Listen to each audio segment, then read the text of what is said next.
Now let's solve few questions related to functions, जिसमें हम domain range का concept एक बार दोबारा रिवाइज करते हैं. So in this case find the largest possible set of real numbers which can be the domain. हमें इस function की डोमेन कैलकुलेट करनी है और फंक्शन क्या है, f x is equals to under root of 1 minus 1 by x like this. इसको अगर हम रीअरेंज करें, मतलब एलसीएम लेके थोड़ा सिंप्लीफाई करें, so this will be written as x minus 1 by x whole under root. ठीक है, ये क्लियर है. अब मोस्टली हमें प्रॉब्लम यही आती ना कि हम भूल जाते हैं अब इसके आगे करना क्या है. तो वहाँ पर मैंने वो जो आपको 3-4 पॉइंट्स लिखवाए थे. पहला पॉइंट क्या था, स्क्वायर रूट के अंदर नेगेटिव नहीं हो सकता, ज़ीरो हो सकता है, पॉजिटिव हो सकता है, डिनोमिनेटर ज़ीरो नहीं हो सकता, लॉग की जो डोमेन है, लॉग के साथ जो भी नंबर लगा है वो ज़ीरो नहीं हो सकता, नेगेटिव भी नहीं हो सकता. बस ये 3-4 बातें हैं जो याद रखने वाली हैं. अब इसमें क्या हो रहा है, ये जो एक्सप्रेशन है x माइनस 1 बाई एक्स, ये सब रूट के अंदर है. तो इसको क्या होना पड़ेगा, x माइनस 1 बाई एक्स को ज़ीरो या ज़ीरो से बड़ा होना पड़ेगा. एंड x जो है वो ज़ीरो नहीं हो सकता क्योंकि डिनोमिनेटर में x आ रहा है. ये तो इनइक्वालिटी बन गई. ये जो हमने ग्रेटर देन ज़ीरो वाली एक्सप्रेशन लिखा है, ये तो इनइक्वालिटी है. इसको सॉल्व करने का रूल क्या है, critical methods, critical points. Numerator denominator दोनों को टर्न बाय टर्न ज़ीरो करेंगे. ऊपर से 1 आएगा, नीचे से तो ज़ीरो ही आएगा. तो 0 और 1 प्लॉट किया, प्लस माइनस प्लस का कॉन्सेप्ट अप्लाई किया. अब हमारी जो इनइक्वालिटी है उसमें ग्रेटर देन ज़ीरो मतलब पॉजिटिव रीजन है. तो पॉजिटिव रीजन 1 से आगे, 0 से पीछे. क्या 1 को कवर करना है, तो आंसर इज़ येस. 1 पे क्लोज लगाई जा सकती है क्योंकि 1 की वजह से न्यूमरेटर ज़ीरो होगा, डिनोमिनेटर थोड़ी ना ज़ीरो होगा. 0 पे क्लोज ब्रैकेट नहीं लगाई जा सकती, 0 पे ओपन ब्रैकेट लगानी पड़ेगी. तो 0 से पीछे वाला रीजन कवर हो गया, 1 से आगे वाला रीजन कवर हो गया. So x belongs to minus infinity to 0 union 1 to infinity. ये इसका आंसर है and this is the domain of the function. Now next, second question. In this condition we are having a function which is a sum of 3 functions. तो ये जो हमारे पास fx है that is a sum of 3 functions. देखो इसमें first function क्या है, square root of x minus x square. Second function is square root of 4 plus x. Third function is again square root of 4 minus x. तो basically हमारे पास ये 3 functions हैं. This is a function f1, this is a f2 and here it is a function f3. तो हम क्या करेंगे, इन तीनों की डोमेन फाइंड आउट करेंगे और बाद में उनका इंटरसेक्शन देखा जाएगा. जब कभी भी फंक्शंस को प्लस माइनस मल्टीप्लाई डिवाइड किया जाता है तो हम उन फंक्शंस की इंडिविजुअल डोमेन कैलकुलेट करते हैं और उसके बाद उन डोमेन्स का इंटरसेक्शन किया जाता है, कॉमन देखा जाता है. अब है तो सारे रूट वाले फंक्शंस हैं, तो क्या होगा कि सबके अंदर जो एक्सप्रेशन लिखा है वो 0 या 0 से बड़ा होना चाहिए. तो x minus x square should be greater than equal to 0. यहाँ पर अगर हम फैक्टर्स करेंगे, x कॉमन आएगा तो बाकी बचा 1 minus x greater than equal to 0. Critical point वाला मेथड अप्लाई करना है लेकिन अभी नहीं किया जा सकता बिकॉज x का कॉफिशेंट नेगेटिव है. तो सबसे पहले हमें x के कॉफिशेंट्स को पॉजिटिव करना है. तो उसके लिए हम क्या करेंगे, 1 माइनस एक्स में से माइनस कॉमन करेंगे, उस माइनस को राइट साइड ले जाओगे, इनइक्वालिटी बदल जाएगी. तो अल्टीमेटली ये ऐसे लिखा जाएगा x into x minus 1 less than equal to 0. अब ये हमारी वो इनइक्वालिटी है जहाँ से हम क्रिटिकल पॉइंट्स कैलकुलेट करेंगे. और क्रिटिकल पॉइंट्स क्या आएंगे इसमें, 0 और 1. पहला फैक्टर है x को 0 किया तो 0. दूसरा फैक्टर है x माइनस 1 को 0 किया तो x1 आ गया. देन प्लस माइनस प्लस, ये लेस देन 0 वाली इनइक्वालिटी है तो 0 और 1 तक का रीजन सेलेक्ट होगा और इसमें क्लोज ब्रैकेट आएगी. इसमें थोड़ी ना ये डिनोमिनेटर में है, ये तो न्यूमरेटर में है. 0 भी हो जाए तो भी कोई इशू नहीं है, 0 का रूट 0 होता है. क्लियर हो गया ये. तो पहली कंडीशन से हमें पता चलता है x बिलोंग्स टू 0 टू 1. अब हम दूसरी कंडीशन कैलकुलेट करते हैं. दूसरी कंडीशन है 4 plus x should be greater than equals to 0. That means x should be greater than equals to negative 4. इसमें तो है ही कुछ नहीं है, सीधा 4 को उधर ले जाओ, नेगेटिव 4 हो गया. तो x माइनस 4 से बड़ा होना चाहिए. तो x बिलोंग्स टू माइनस 4 से आगे चलना है -4 से लेके इन्फिनिटी तक, ठीक है। Now come to the third condition, 4 minus x should be greater than equals to 0, minus x should be greater than equals to -4, minus minus को कट करेंगे तो इनइक्वालिटी पलट जाएगी, ठीक है। x 4 या 4 से कम होना चाहिए, सो x बिलोंग्स टू -∞ से 4। अब ये हमारे पास 3 डोमेन्स आ गई, हमें इनका कॉमन देखना है, इनका कॉमन, और आप देख सकते हो इनका कॉमन 0 to 1 आएगा, क्योंकि 0 to 1 एक सबसे छोटा इंटरवल है जो तीनों में ही आ जाएगा, ठीक है। So domain of the function will be 0, 1 intersection -4 to infinity, again intersection -∞ to 4, और इसका आंसर आएगा 0 to 1. This is the domain of the given function, which is a sum of the 3 functions. I hope this must be clear. Then next, we need to find the values of p and c, for which the identity, देखो यहाँ पे word लिखा हुआ है identity, fx plus 1 minus fx is equal to 8x plus 3 is satisfied, where fx is bx square plus cx plus t. This is the function. अब हमें इस case में कंडीशन क्या गिवन है, f of x plus 1 minus fx is equals to 8x plus 3. ये fx plus 1 कैसे calculate करना है, fx तो सीधा आ गया ना आपके पास, fx तो आ गया आपके पास bx square plus cx plus t, fx की जगह पुट कर दिया। अब बात है कि fx प्लस 1 कैसे फाइंड आउट करना है। जो आपको एक्सप्रेशन गिवन है फंक्शन का, उसमें x की जगह पे x प्लस 1 कर दो, तो आप इसको लिखोगे b इंटू एक्स प्लस 1 का square plus c into x plus 1 plus t। हाँ जी, ये बात क्लियर हो गई ना, कि आपको एक एक्सप्रेशन गिवन है fx, आप उसमें x की जगह x प्लस 1 कर दो तो वो एक्सप्रेशन fx प्लस 1 का बन गया। इसको ओपन करेंगे, b into x square plus 2x plus 1 plus cx plus c plus t minus bx square minus cx minus t is equals to 8x plus 3।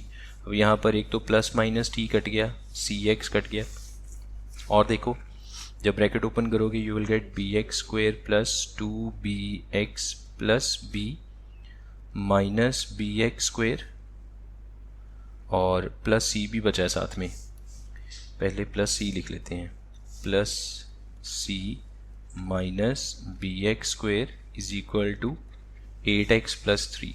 तो यहाँ पे bx स्क्वेयर भी cut गया।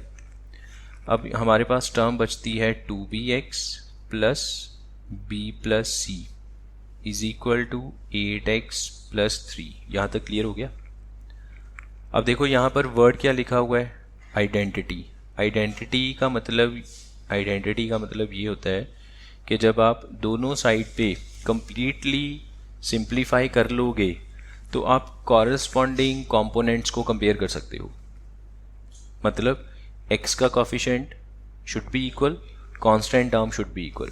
तो x के कॉफिशेंट की अगर बात की जाए तो एक तरफ 2b है और एक तरफ 8 है, so 2b should be equals to 8, b is equal to 4। And constant term की बात की जाए तो कांस्टेंट टर्म क्या है, b प्लस c, और यहाँ पर positive 3, so b plus c should be 3, b की value 4 plus c, so c is equals to -1। ये इसका आंसर है।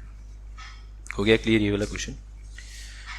The next question number 4, e raise to the power fx, e raise to the power fx equals to 10 plus x over 10 minus x, और x की आपको interval given है x का, मतलब domain given है।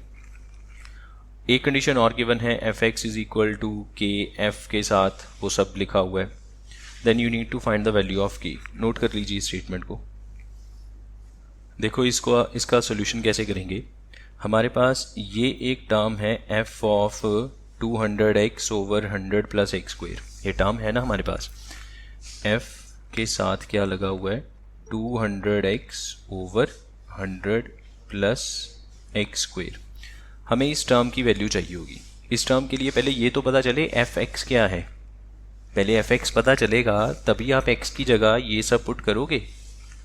अभी तो मुझे fx ही नहीं पता, लेकिन मुझे ये पता है e raise to power fx is this. अगर हम इस पर log लगा दें, apply log, so you will get log e raise to the power fx is equal to log 10 plus x over 10 minus x। ठीक है, ये बात होगी क्लियर। log की प्रॉपर्टी है कि log के साथ जो नंबर लिखा होगा उसकी पावर आगे आ जाएगी, तो fx आगे आएगा, बाकी क्या बचता है log e। And what is log e? log e is 1, log e is always 1। By default base e होता है ना, तो log e with base e is 1। ठीक है, ये बात क्लियर है। log e ख़त्म हो गया, तो fx की वैल्यू क्या आई आपके पास यहाँ से, fx is equal to log 10 plus x over 10 minus x। ये वाला स्टेप समझ आ गया ना। अब आप चाहते हो f के साथ 200x over 100 plus x square put किया जाए, तो क्या होगा कि जहाँ पे x नज़र आ रहा है वहाँ पे ये सारी वैल्यू आ जाएगी। बात समझ रहे हो ना, जहाँ पे x आया वहाँ पे ये सब वैल्यू। सबसे पहले तो मुझे fx ही नहीं पता था क्वेश्चन के स्टार्टिंग में, तो मुझे तो फंक्शन की डेफिनेशन के बारे में पता ही नहीं था। log लगाया तो डेफिनेशन पता चल गई, ये डेफिनेशन है फंक्शन की। अब इसमें अगर आपसे बोला जाए f1 तो x की जगह 1 कर दोगे, f2 x की जगह 2 कर दोगे।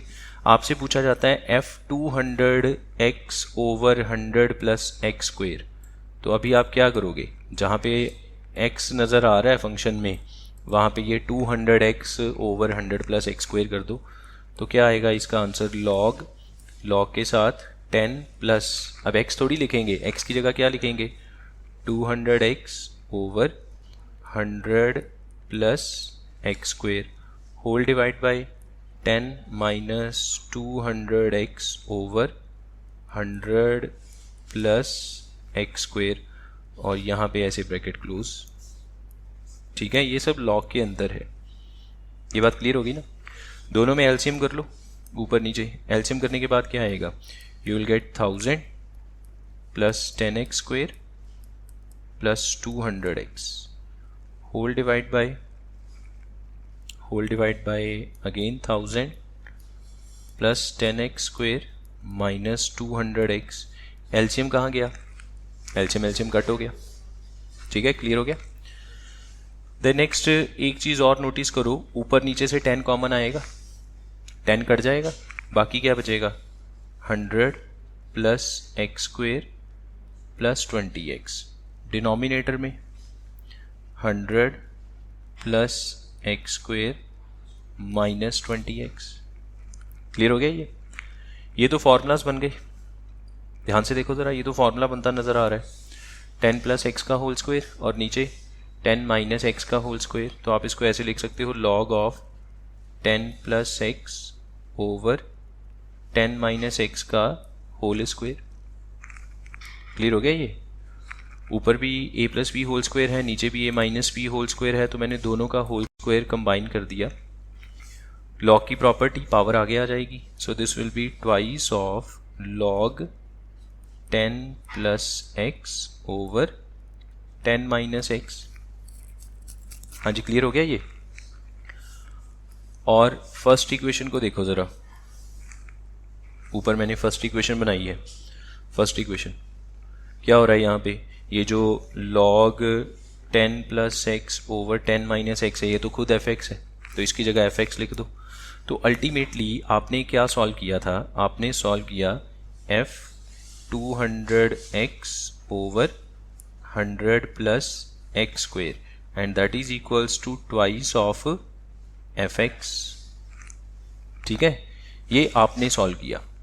और एक इक्वेशन आपको गिवन भी तो है, ये देखो यहाँ पर, ये इक्वेशन आपको गिवन भी तो है, f x is equal to, तो यहाँ से आप ये कह सकते हो कि ये जो के एफ ऑफ समथिंग के साथ के मल्टीप्लाई में है वो डिवाइड हो जाएगा। तो यहाँ से अगर मैं f of 200x over 100 plus x square की वैल्यू कैलकुलेट करूँ तो क्या आएगी, 1/k इंटू एफ एक्स, ये वैल्यू आएगी। ये किसकी जगह पे पुट करोगे, f 200x over 100 plus x square, इसकी जगह पे आपने वैल्यू पुट की 1/k into f x, that is equals to twice of f x. F x तो दोनों साइड पे बैलेंस हो गया, बाकी क्या बचता है, 1/k is equals to 2, so it implies k is what, 1/2। ये इसका आंसर है। नेक्स्ट क्वेश्चन नंबर 5 देखो ज़रा, थोड़ा ट्रिकी है। Question number 5, you need to find the domain of the function fx is equals to log of mod of log x, like this। Functions वाला topic करने के लिए आपको फंक्शंस की जो बेसिक डोमेन्स है वो तो पता होनी चाहिए, अदरवाइज़ नहीं हो सकता। अदरवाइज़ अगर आप कहो कि बस मैं ऐसी कोई भी बुक उठा के बैठ जाऊँ और सॉल्व करना शुरू कर दूँ तो वो कभी भी फंक्शन सॉल्व नहीं होगा। बेसिक जो 10-11 फंक्शंस हमने लिखे थे उनकी डोमेन, रेंज, ग्राफ, वो सब याद होना चाहिए। अगर आप इस कैलकुलस में परफेक्शन पाना चाहते हैं तो सिंपल लेवल के क्वेश्चंस हैं वो तो सब बच्चे कर लेते हैं, जिसमें लॉग आ गया, स्क्वायर रूट आ गया, e raise to power x आ गया, मेन प्रॉब्लम तो उसी में आती है। अब यहाँ पे फंक्शन इन्वॉल्व है लॉग। लॉग की प्रॉपर्टी है कि लॉग के साथ यहाँ पे जो कुछ भी होगा वो हमेशा 0 से बड़ा होना चाहिए। सबसे पहले हमने ये देखा कि लॉग के साथ ये जो कुछ भी है ये 0 से बड़ा होना चाहिए, ठीक है। दूसरी बात, लॉग के साथ अगर आप 0 लगाओगे तो आउटपुट जो आएगी that is not defined, negative infinity. Log 0 नहीं ना एक्सेप्ट करता। अगर हम इस अंदर वाले x की जगह 1 करें तो लॉग 1 ऐसे, फिर लॉग ऐसे आएगा। लॉग 1 कितना होता है, 0, तो ये बन गया log 0, not defined, not defined. इसका मतलब x की जगह पे 1 नहीं हो सकता। एक रिस्ट्रिक्शन तो हमें पता चल गई कि x can not be equals to 1, ठीक है, नोट करते जा रहे हैं। एक देखो और क्या पता चला है, जो इनपुट है वो पहले अंदर वाले लॉग में जाएगी कि बाहर वाले लॉग में जाएगी। x की वैल्यू पहले अंदर वाले लॉग में जाएगी और लॉग 0 से कम वैल्यू एक्सेप्ट नहीं करेगा। एक हमें कंडीशन पता चलती है x 0 से बड़ा होना चाहिए, ठीक है जी, क्लियर है। x की वैल्यू 0 से बड़ी होनी चाहिए, बड़ी जहां तक मर्जी हो जाए, कोई इशू नहीं है। अब अगर आप अंदर वाले लॉग में x की जगह पे 0 से बड़ी कोई भी वैल्यू पुट करो एक्सेप्ट 1 नहीं कर सकते ना, 1 करेंगे तो फिर खुद ही आउटपुट 0 आ जाएगी और बाहर वाला लॉग उसको एक्सेप्ट नहीं करेगा। बात समझ रहे हो ना मैं क्या कह रहा हूँ। तो आप इसमें कोई भी वैल्यू पुट करो। अब लॉग का जो ग्राफ है वो इस तरह से होता है, लॉग की आउटपुट पॉजिटिव भी होती है, लॉग की आउटपुट नेगेटिव भी होती है। बेसिकली ये है क्या, this is the composition of function. एक फंक्शन के अंदर दूसरा फंक्शन है, लॉग के अंदर एक और लॉग है, ठीक है। ये अंदर वाला लॉग जो आउटपुट देगा, बाहर वाला लॉग उसको एज अ इनपुट लेगा। बात समझ रहे हो ना, कि अंदर वाले लॉग ने जो आउटपुट देनी है, बाहर वाले लॉग ने उसको एज अ इनपुट लेना है। अब बाहर वाला लॉग भी तो लॉग है, वो नेगेटिव इनपुट नहीं ले सकता। अंदर वाला लॉग पॉजिटिव नेगेटिव दोनों तरह की आउटपुट प्रोड्यूस करेगा, ठीक है। लेकिन यहाँ पे हमें फ़ायदा क्या हुआ कि अंदर वाले लॉग के साथ क्या लगा हुआ है, मॉडुलस। मॉडुलस लगने से इसकी जो इनपुट है, सॉरी इसकी जो आउटपुट है वो चाहे पॉजिटिव आए चाहे नेगेटिव आए, वो हमेशा क्या हो जाएगी, पॉजिटिव हो जाएगी। तो इसका मतलब है वो कुछ भी प्रोड्यूस करे हमें सब एक्सेप्टेबल है, एक्सेप्ट कि 0 एक्सेप्टेबल नहीं है। जहाँ पे वो 0 प्रोड्यूस करेगा हम वो रिजेक्ट करेंगे, क्योंकि जैसे ही इसने 0 प्रोड्यूस किया बाहर वाले लॉग ने इसको बोल देना है नॉट डिफाइंड, और अंदर वाले लॉग ने 0 करना कहाँ पे है, 1 पे। इसका मतलब all values of x greater than 0 are acceptable except 1। बस ये क्वेश्चन सॉल्व हो गया। इसमें बहुत ज़्यादा लंबी चौड़ी कहानी है ही नहीं है, जस्ट फंक्शन के अंदर एक फंक्शन है. So domain of the function is x greater than 0 and x can not be equals to 1. तो आप इसको लिख सकते हो x belongs to 0 to infinity minus 1 within curly braces. कि 0 से इन्फिनिटी कुछ भी लगा दो, बस 1 नहीं कर सकते. जैसे ही x को 1 किया log 1 0 होगा, बाहर वाला log उसको एक्सेप्ट नहीं करेगा. बात समझ में आ गई ना क्या हो क्या रहा है इसमें. देन एक और क्वेश्चन है, ये भी देखो ज़रा, log की प्रॉपर्टीज़ को यूज़ करके सॉल्व करेंगे इस क्वेश्चन को भी. We have to find the domain of the function f x is equals to under root of log x square minus 6x plus 6. Root के अंदर जो कुछ भी है, रूट के अंदर जो कुछ भी है, ये सब क्या होना चाहिए, ग्रेटर देन इक्वल्स टू 0 भी हो सकता है. ठीक है, log x square minus 6x plus 6 should be greater than equals to 0. Clear होगी ये वाली बात. अब ये तो ऐसे हो रहा है कि log के साथ कोई एक्सप्रेशन है, इसमें x की वैल्यू पुट की जाएगी, फिर उसके साथ log लगेगा और आउटपुट 0 आनी चाहिए या पॉजिटिव आनी चाहिए. फिर यहाँ पर जो log का ग्राफ है उसकी हेल्प से हम इस क्वेश्चन को क्रैक कर सकते हैं. log का ग्राफ इस तरह से है, जैसे ही log की इनपुट 1 होती है आउटपुट 0 आ जाती है. 1 से पीछे पीछे log की आउटपुट हमेशा नेगेटिव है, 1 पे log की आउटपुट 0 है, 1 से आगे नंबर्स के लिए log की आउटपुट पॉजिटिव है. इसका मतलब ये जो सब बॉक्स में लिखा है, this is the input of log. ये इनपुट क्या होनी चाहिए, ये जो इनपुट है ये कम से कम 1 होनी चाहिए. बात समझे, ये 1 कैसे आया. हमने देखा जो एक्सप्रेशन है x square minus 6x plus 6, उसके साथ log जुड़ा हुआ है. उसका जो भी आंसर आएगा log लेगा, फिर log अपनी आउटपुट दे देगा और ओवरऑल आउटपुट 0 से बड़ी होनी चाहिए. अब log के साथ ऐसा हम कौन सा नंबर लगाएं कि आउटपुट 0 या 0 से बड़ी आए. तो log की जो इनपुट है वो कम से कम 1 होनी चाहिए. log की इनपुट 1 होगी तो आउटपुट हमेशा 0 से बड़ी आएगी, अगर 1 या 1 से ज़्यादा होगी. इसमें 1 को ले आओ आप x की तरफ, क्योंकि अल्टीमेटली हमें x का आंसर चाहिए. x इज़ द डोमेन, हमें तो x की वैल्यू चाहिए. तो प्लस 1 इधर माइनस हो जाएगा, 6 में से 1 निकल गया तो 5 रह गया. ये तो फैक्टर्स बन जाएंगे यहाँ पे. x minus 5 into x minus 1 greater than equals to 0. Critical method की हेल्प से अगर इसको सॉल्व करें, क्रिटिकल पॉइंट्स, पहले 1 आएगा फिर 5 आएगा, plus minus plus greater than 0 वाला एक्सप्रेशन है. So x belongs to positive region. Positive region में क्या क्या आएगा, x belongs to minus infinity to 1 union 5 to infinity. और इस पे क्लोज ब्रैकेट लगेगी 1 और 5 पे, बिकॉज दोनों ही एक्सेप्टेबल हैं. Next come to the 7th question. We have given x is a real number. We need to find the range of the function f x is equal to this. तो जब कभी भी हमें range calculate करनी है उसके लिए हम क्या करते हैं, let y is equals to fx. So y is equal to x square plus 14x plus 9 whole divided by x square plus 2x plus 3. ठीक है, अब हम इसको एक एक्सप्रेशन में कन्वर्ट करेंगे, क्वाड्रेटिक एक्सप्रेशन में. क्रॉस मल्टीप्लाई करते हैं इसको, y into x square y plus 2xy plus 3y is equal to x square plus 14x plus 9.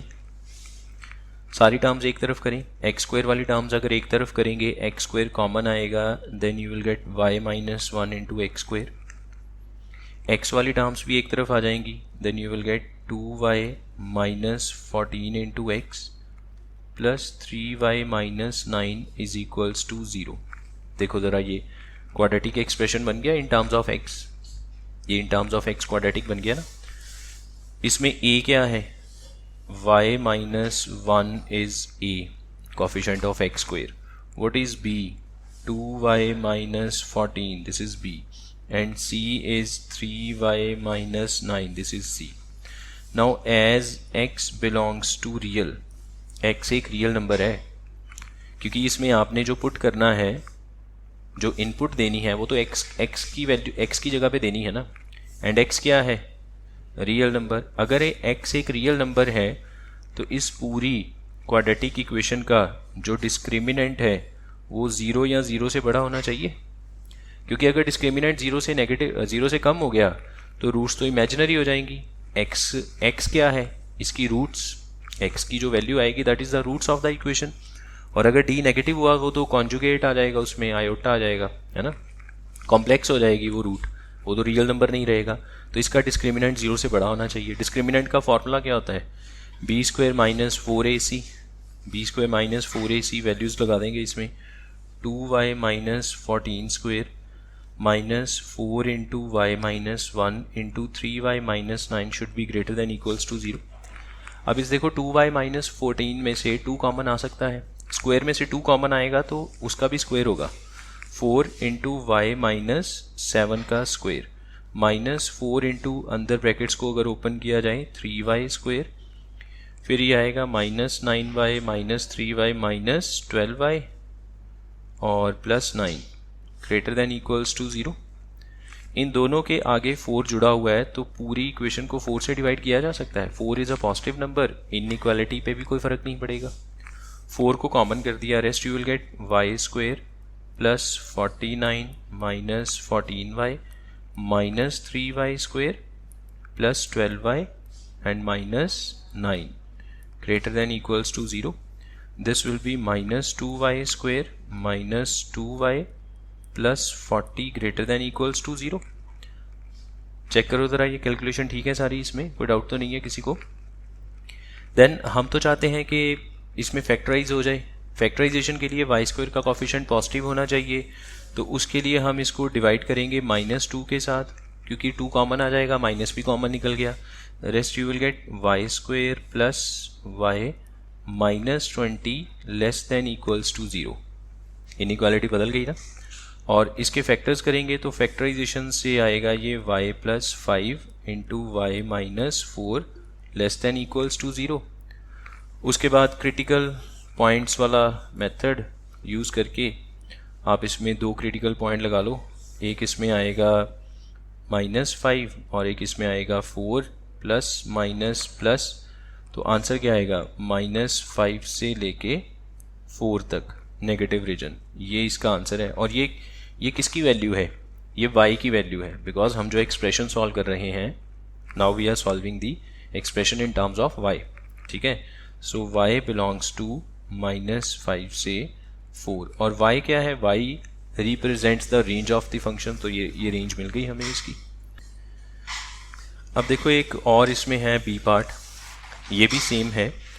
इसमें भी आपने रेंज फाइंड आउट करनी है और आप इसको इक्वल टू y करोगे, लेकिन इसमें मैं इसको और भी सिंपल मेथड से सॉल्व कर सकता हूँ. वो कैसे, हमने यहाँ पे ये देखा y is equal to x square plus 8 over x square plus 4. हमें ऑलमोस्ट ये मिलता जुलता नज़र आ रहा है.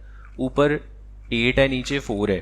पहले वाले में तो थोड़ा जो टर्म्स थी वो कुछ कॉम्प्लेक्स टर्म्स थी ना, उसको अगर हम ऐसे ब्रेक करके फिर स्प्लिट करते वो ज़्यादा मुश्किल हो जाना था. उसमें ये वाला मेथड बेस्ट रहा. ये जो अभी मेथड हमने अप्लाई किया है इसमें भी अप्लाई हो जाएगा बी पार्ट में. लेकिन बी पार्ट को करने का एक और मेथड है. हम इसको ऐसे लिख सकते हैं x square plus 4 divide by x square plus 4. अब हमने इसमें क्या किया, इन दोनों को क्लब कर दिया. पहला स्टेप समझ आया, 8 को तोड़ के लिखा 4 प्लस 4, एक्स स्क्वेयर प्लस 4 को क्लब किया. स्प्लिटिंग द एलसीएम से अगर सॉल्व करेंगे x square plus 4 by x square plus 4 plus 4 by x square plus 4. So y will be 1 plus 4 by x square plus 4. हाँ जी, यहाँ तक चेक करो ज़रा, यहाँ तक क्लियर हो गया सभी को. इसमें अगर कोई डाउट है तो पूछ लीजिए, क्योंकि इसको अब मैं किसी और मेथड से करने लगा हूँ. वो पुराने वाला मेथड नहीं है, थोड़ा सा इसको चेंज किया है. ये क्लियर हो गया ना. देन नेक्स्ट, अब हमें इसमें ये पता चल गया कि अब देखो यहाँ पे जो y की वैल्यू आएगी दैट इज़ 1 प्लस समथिंग, जो y की वैल्यू आएगी 1 प्लस समथिंग। अब ये समथिंग वाला जो एक्सप्रेशन है ये मैक्सिमम कहाँ तक जा सकता है? पहली बात, y की वैल्यू हमेशा 1 से बड़ी आएगी, क्योंकि अगर आप 4/x² प्लस 4 में x को कुछ भी पुट करोगे, कुछ भी, तो वो पॉजिटिव आएगा। तो 4 ओवर जो डिनोमिनेटर है वो 4 से बड़ा ही आएगा। तो इसको कट करने के बाद आंसर 0 पॉइंट समथिंग आएगा। उसको 1 में ऐड करोगे तो जो आउटपुट है वो 1 से तो बड़ी आएगी। क्या 1 हो सकती है आउटपुट? आंसर इज नो, 1 नहीं हो सकती। 1 से हमेशा बड़ी आएगी, क्योंकि 1 में कुछ जुड़ना ही जुड़ना है।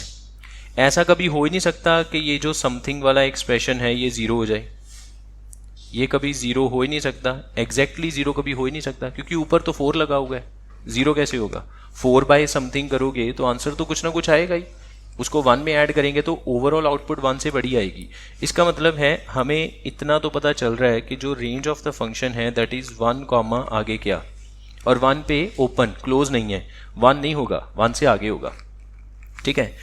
अब देखो इसमें अगर आप ये 4/x² प्लस 4 को मैक्सिमम करना चाहते हो, 4/x² प्लस 4 को अगर आप मैक्सिमम करना चाहते हो तो आप क्या चाहोगे कि डिनोमिनेटर छोटे से छोटा हो जाए। जितना डिनोमिनेटर कम होता जाएगा उतनी आउटपुट बड़ी होती जाएगी। तो आप चाहते हो कि ये जो डिनोमिनेटर है ये कम से कम हो। तो ये कम से कम कब होगा? जब ये x 0 हो जाए, क्योंकि अगर ये x पॉजिटिव हुआ स्क्वायर करके पॉजिटिव रहेगा, नेगेटिव हुआ तो भी स्क्वायर करके पॉजिटिव हो जाएगा, डिनोमिनेटर 4 से बड़ा हो जाएगा। तो ये अगर x 0 हो जाए तो ये मैक्सिमम होगा। इसका मतलब है 4/x² plus 4 is maximum at x equals to 0। अगर x की जगह 0 पुट करें तो आंसर क्या आएगा? 4/4 दैट इज इक्वल टू 1। तो इसका मतलब ये है कि 1 के साथ जो एक्सप्रेशन जुड़ा हुआ है ये मैक्सिमम से मैक्सिमम क्या हो सकता है? 1 हो सकता है। तो फिर ओवरऑल आउटपुट मैक्सिमम से मैक्सिमम क्या हो सकती है? 1 प्लस 1, पहले भी तो 1 है ना। मैक्सिमम आउटपुट क्या हो सकती है? 2। सो रेंज 1 से बड़ी होगी लेकिन मैक्सिमम कहाँ तक है? 2 तक, और 2 पे क्लोज लगेगी बिकॉज 2 अचीवेबल है। x को 0 करो 2 मिल जाएगा आपको आंसर। 0 के अलावा कुछ भी करोगे तो आंसर 1 से बड़ा आएगा, 2 से छोटा आएगा। तो ये इसकी रेंज है। अब ये थोड़ा शॉर्टकट हो गया, पर इसमें आपने चीज़ों को बहुत ज़्यादा एनालाइज किया है। दूसरा मेथड क्या था? y is equal to fx, cross करो, वो सब बनाओ, उससे भी सॉल्व हो जाएगा। ठीक है। अब मेथड 2 अगर आप करना चाहते हैं, मैं एक बार मेथड 2 आपको दिखा दूं। मेथड 2 में हम क्या करेंगे? y is equal to x² plus 8/x² plus 4, cross multiply x² into y plus 4y is equal to x² plus 8। सारी टर्म्स एक तरफ करें, y minus 1 into x² plus 4y minus 8 is equal to 0। ठीक है।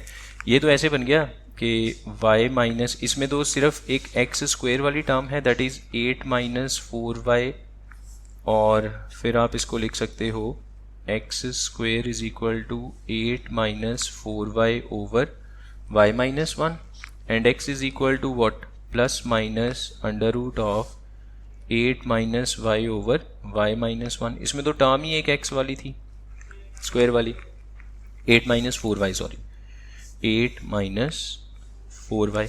तो अभी क्या हो रहा है? रूट के अंदर क्या आया? रूट के अंदर 8 माइनस 4y। तो हम चाहते हैं 8 माइनस 4y जो रूट के अंदर वाली टर्म है that should be greater than equals to 0। Critical points वाला मेथड अप्लाई करना है, लेकिन y का कॉफिशिएंट पॉजिटिव होना चाहिए। नीचे तो पॉजिटिव है, ऊपर नेगेटिव है, तो हम क्या करेंगे? डिवाइड बाय -4 कर दें। एक तो 4 भी कॉमन निकल गया, नेगेटिव से साइन भी बदल जाएंगे। So you will get y minus 2 over y minus 1 less than equals to 0। अब यहाँ से क्रिटिकल पॉइंट्स अगर आप अप्लाई करोगे तो एक आएगा 1, एक आएगा 2, positive negative positive. Less than 0 वाली इनइक्वालिटी है हमारी, जहाँ से हमने क्रिटिकल पॉइंट्स फाइंड आउट किए हैं। तो 1 to 2 1 हो नहीं सकता, क्योंकि 1 होने पे तो डिनोमिनेटर 0 हो जाएगा। एक कंडीशन ये भी तो रखनी पड़ेगी ना, y - 1 can not be 0, y can not be equals to 1। तो 1 से आगे 2 एक्सेप्टेबल है, क्योंकि 2 अगर कर भी दोगे तो 0, 2 - 2 0 आएगा। तो देखो क्या आंसर आया, 1 to 2। तो रेंज तो वही आएगी, लेकिन जो पहले हमने मेथड लगाया उसमें हमने थोड़ा सोच लिया है, थोड़ा अंडरस्टैंडिंग हमने बेटर कर ली, इसमें फिर पूरा प्रोसीजर फॉलो किया हमने। क्लियर हो गया ना ये वाला क्वेश्चन भी। द नेक्स्ट सी, इसकी भी हमें फाइंड आउट करनी है रेंज। तो पहले डोमेन पता चलेगी इसके लिए, फिर रेंज पता चलेगी। We have given fx is equal to 7 - x p और नीचे x - 3, 7 - x p x - 3। ये परम्यूटेशन को फंक्शंस में इन्वॉल्व कर दिया। हमें इतना पता है परम्यूटेशन में कि हम जब फॉर्मूला लगाते हैं ना NPR, जो n है that should be greater than 0 and r should be greater than equals to 0 and r should be less than equals to n। इतना हमें पता है, ये तो रूल है परम्यूटेशन कॉम्बिनेशन का। तो इसमें n क्या है, n 7 - x that should be greater than 0। तो यहाँ से क्या आया, x should be less then 7। एक कंडीशन तो ये बन गई, ठीक है, ये क्लियर होगी कंडीशन। एंड दूसरी कंडीशन जो r है, जो p के नीचे लिखा होता है, that should be greater than equals to 0। तो x should be greater than equals to 3। Clear होगी ये वाली बात। तो x की वैल्यू 3 से ज़्यादा होनी चाहिए, 7 से कम होनी चाहिए। तो x की क्या क्या वैल्यूज़ पॉसिबल हैं, आप ये थोड़ी कहोगे 3 के आगे 3.123, ऐसे नहीं होता। जो NPR है उसमें ये दोनों नंबर्स क्या होने चाहिए, ये दोनों नेचुरल नंबर्स होने चाहिए। r होल हो सकता है, ऊपर वाला n शुड बी नेचुरल। ठीक है, क्लियर है। तो मिनिमम तो आप 3 पुट कर सकते हो, x 3 पुट किया जा सकता है। 3 पुट करने से अगर आपने x को 3 किया तो f के अंदर 3 करने से क्या बनेगा, 4p0। अगर आप x को नेक्स्ट 3.1 3.2 ऐसा नहीं कर सकते, क्योंकि अगर आप 3.1 करोगे ये तो पॉइंट्स में आ जाएंगे, n और r तो दोनों पॉइंट्स में आ जाएंगे, विच इज़ नॉट एक्सेप्टेबल। वो नेचुरल नंबर होने चाहिए या होल नंबर होने चाहिए। तो 3 के बाद सीधा क्या कर सकते हो, 4 कर सकते हो। तो जब आपने x को 4 किया तो आंसर क्या आएगा, 7 - 4 3p1। x की जगह 4 किया ना, 4 - 3। x को 5 कर सकते हो, यस 5 एक्सेप्टेबल है। x को 5 करने से क्या होगा, f5 that will be 2p2। ठीक है, ये भी एक्सेप्टेबल है। x को 7 तक कर सकते हो, 7 नहीं कर सकते, 6 हो सकता है, चेक कर लेते हैं। f6 अगर करें, बताओ ज़रा क्या बनेगा ऊपर, x की जगह 6 कर दिया, 1p3, ये तो हो ही नहीं सकता क्योंकि नीचे वाला नंबर ऊपर वाले से, इसका मतलब है ये वाला केस नहीं है। सो दैट मीन्स आप x की कितनी वैल्यूज़ पुट कर सकते हो, you can put only 3 values. तो डोमेन क्या है इसकी, डोमेन 3, 4, 5। और रेंज क्या आएगी, रेंज जो सॉल्व करेंगे 4p0 कितना होता है, ये होता है 4 factorial over 4 - 0 4 factorial which is equal to 1। 3p1 क्या होता है, 3 फैक्टोरियल डिवाइड बाई 3 - 1 मतलब 2। इसमें नीचे r का फैक्टोरियल नहीं होता, ठीक है। तो ये बना आपका 3। और 2p2 2 फैक्टोरियल ओवर 2 - 2 0 फैक्टोरियल 1 होता है, 2p2 2 हो गया। तो रेंज में क्या क्या आया, 1 2 3। तो पहले तो डोमेन फाइंड आउट करी, उसके बाद हमने रेंज फाइंड आउट की। हो गया ये वाला clear question. The next one last question for today, if f is a real valued function such that fx plus y is equal to fx plus fy and f1 is equals to 5, we need to find the value of f100. सीधा f100 तो होगा नहीं, पहले तो हमें check करना पड़ेगा। पहले तो हमें ये देखना पड़ेगा कि फंक्शन का नेचर कैसा है। अगर हम फंक्शन में कोई नंबर इनपुट करते हैं तो उस नंबर के साथ होता क्या है। ठीक है, फर्स्ट ऑफ ऑल हमने x और y दोनों को 1 1 कर दिया, तो फंक्शन बनेगा आपका 1 + 1 2 is equals to f1 plus again f1। x और y दोनों को 1 1 कर दिया ना। ये कहाँ पुट किया है? फर्स्ट इक्वेशन में। जितनी भी सब्स्टिट्यूशन है वो सारी कहाँ पे होगी? फर्स्ट इक्वेशन में। तो यहाँ से f1 क्या है? 5, again f1 that is again 5, तो ये बन गया 2 × 5। सो दिस इज f2, 2 × 5 या 5 × 2, 10 आना है, 10 करना है ना किसी भी तरह से। अब मैं चाहता हूँ f3 भी पता करूँ। फिर हमने क्या किया, put x is equals to 2 and y is equals to 1। कहाँ पे? फर्स्ट इक्वेशन में। फर्स्ट इक्वेशन में तो LHS में आपके पास f3 आएगा, RHS में आएगा f2 plus f1। Now what is f2? 2 × 5 plus f1 is 5, तो टोटल कितना हो गया? 3 × 5 हो गया। This is f3। अब मुझे यहाँ से एक पैटर्न पता चलना शुरू हो गया। पैटर्न क्या है?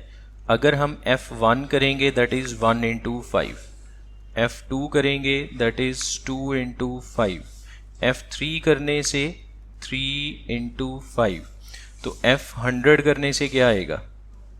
100 × 5 which is equals to 500। This is the answer. ठीक है, हो गया क्लियर कि हमें पहले ये पता तो चले कि फंक्शन के अंदर जो हम नंबर पुट करेंगे वो नंबर जाएगा कहाँ पे। तो जब हमने x और y के डिफरेंट वैल्यूज़ को सब्स्टिट्यूट किया तो हमें ये पता चला कि जो नंबर हम पुट करेंगे वो 5 के साथ जाके मल्टीप्लाई हो जाएगा। तो इसी तरह से अगर हम 100 पुट करेंगे तो वो 5 से मल्टीप्लाई हो जाएगा, आंसर विल बी 500।